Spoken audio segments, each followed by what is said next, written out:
तो बड़ी कवरेज लगातार जारी है। आपको बता दें कि दिल्ली में शाम 5 बजे तक 57.70% मतदान हो चुका है और अरविंद केजरीवाल की जो सीट है यानी नई दिल्ली सीट, वहां शाम 5 बजे तक 54% से ज्यादा वोटिंग हुई है। और आतिशी की सीट की अगर बात करें तो 5 बजे तक 51.8, मतलब आप यहां पर कहिए कि सिसोदिया की सीट हो, आतिशी की सीट हो, शाम 5 बजे तक का जो आंकड़ा है वो सामने आ गया है। 55.23% सिसोदिया यानी कि जंगपुरा सीट पर मतदान दर्ज किया गया और है। ये इस वक्त हम आपको तस्वीरें दिखा रहे हैं उन तमाम नेताओं की जो पहुंचे हैं अपनी वोट की ताकत का इस्तेमाल करने के लिए। और ऐसा लग रहा है कि जो फाइनल डेटा चुनाव आयोग की तरफ से जारी किया जाएगा, पिछले 2 विधानसभा चुनाव का रिकॉर्ड टूटता हुआ नजर आएगा मतदान के लिहाज से। तमाम खास मेहमान हमारे साथ बने हुए हैं, लेकिन सबसे पहले आमिर, मतदान का जो प्रतिशत है वो मुस्तफाबाद सीट पर सबसे ज्यादा है। आपने उस सीट को कवर किया है, क्या कुछ इसके पीछे की बड़ी वजह आपको नजर आती है?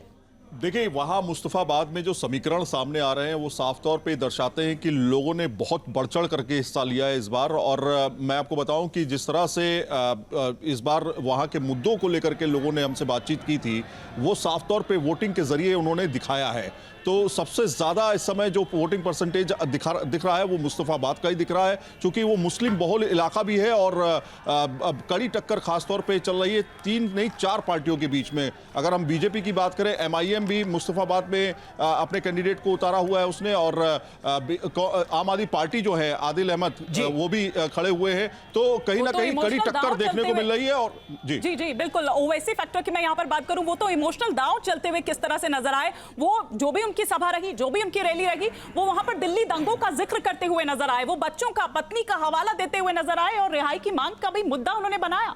बिल्कुल, और ये बात बिल्कुल सही है कि 2020 की टीस अभी भी बाकी है वहां पर। जब हमने लोगों से बातचीत की, उन्होंने कहा बिल्कुल जाहिर तौर पर 2020 का मुद्दा रहने वाला है, लेकिन इसके अलावा देखिए दंगे हुए कि किस तरह से हुए, क्या हुआ, वो पूरा पैटर्न सभी लोगों को पता है। लेकिन उसमें ताहिर हुसैन का जो रोल रहा और उसका जो आरोपी के एक तरह से बनाया गया, उसके बाद उसमें मुस्लिम वोट बैंक की उसको फंसाया गया और उस मुस्लिम वोट बैंक को अपनी तरफ खींचने का जो पूरा तरीका रहा, वो साफ तौर पर आपको नजर आता है। और संजीव सर, आपने कहा कि ये चुनाव अरविंद केजरीवाल के लिए बीते 2 चुनाव के मुकाबले सबसे ज्यादा चुनौती भरा है। क्या आपको लगता है कि ये सवाल भारतीय जनता पार्टी के लिए भी है? 27 साल से आप दिल्ली की सत्ता से बाहर हैं, तब जबकि 10 साल से आप केंद्र की सत्ता में मौजूद हैं। कांग्रेस पार्टी जिसका गढ़ कभी दिल्ली हुआ करती थी, शीला मॉडल की चर्चा पूरे देश में होती थी, वो लंबे वक्त से सत्ता से बाहर है और वोट प्रतिशत रह गया घटकर 4%। देखिए, उसका कारण बड़ा स्पष्ट है कि बीजेपी दरअसल दिल्ली का नेता कोई दे नहीं पाई मदन लाल खुराना के बाद। कांग्रेस के पास शीला दीक्षित थी, उसके बाद उनके पास भी कोई उस तरह का नेता नहीं है। और पिछले 12 साल से केजरीवाल सेंटर स्टेज ऑक्यूपाई करे हुए हैं दिल्ली की पॉलिटिक्स की। तो जब तक केजरीवाल का विकल्प, इस बार बस बीजेपी ने एक जरूर, केजरीवाल जेल गए, सब हुआ, आरोप लगे उन पे, लेकिन शीश महल की बात भी प्राइम मिनिस्टर ने की। लेकिन पिछले 2 इलेक्शंस में जिस तरह से सीधे सीधे केजरीवाल पे लगातार हमले होते थे, उस अनुपात में इस बार मुझे कम दिख रहे हैं।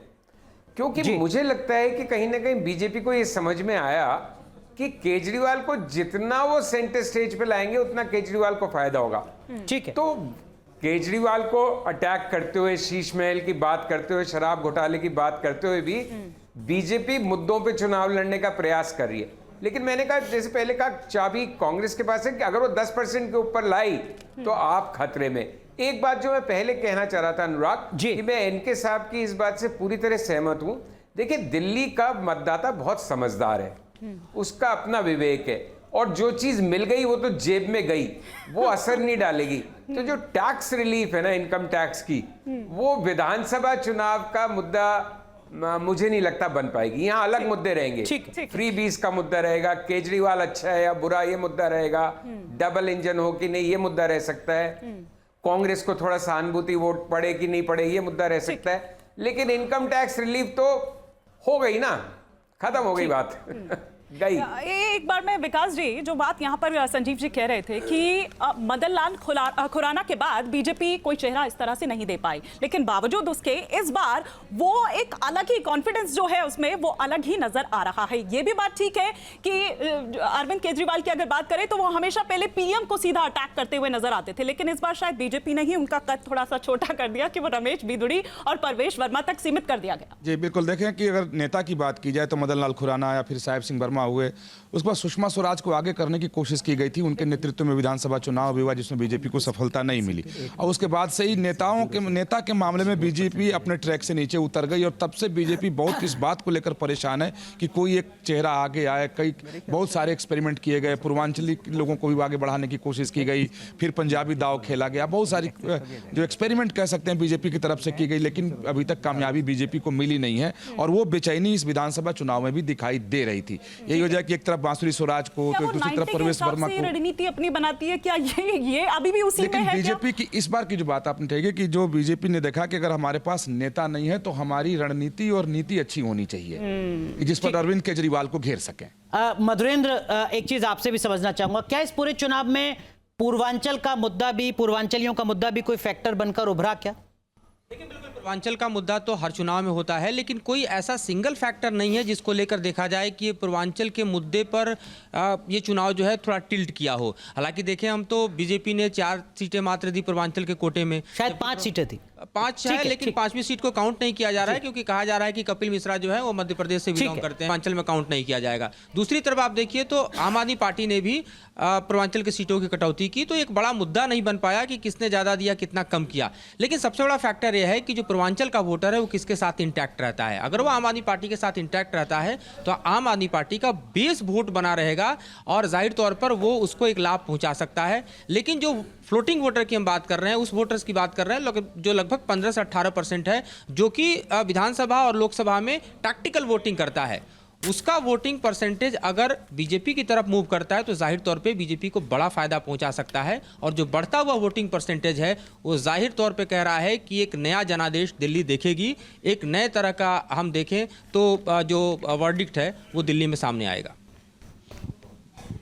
बिल्कुल, तो यहाँ पर मधुरेंद्र जी से भी हमने चर्चा की, लेकिन एक बार एनके सर, बीजेपी, वो मैं कॉन्फिडेंस की यहाँ पर बात कर रही थी, वापस उस पर आती हूँ, क्योंकि उसको ये है कि अगर वो वैसे ना जीत पाए, लेकिन कम से कम जो नई दिल्ली सीट है उसको वो बंगाल में जैसे नंदीग्राम किया था वैसे वो यहाँ पर नई दिल्ली सीट कर दे।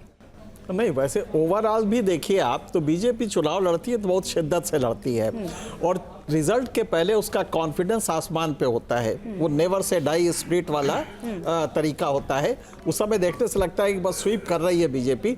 पिछले इलेक्शन में लोकसभा के आपने देखा जी, तो बीजेपी का जो ये एक वो खड़ा करते हैं और हम उससे एनालिसिस करेंगे तो गलत हो जाएगा। उदाहरण के लिए आप लीजिए, पूर्वांचल को एक सॉलिड ब्लॉक मानना, वोटर ब्लॉक मानना, यही अपने आप में एक गलत एनालिसिस होगी। उसकी वजह क्या है?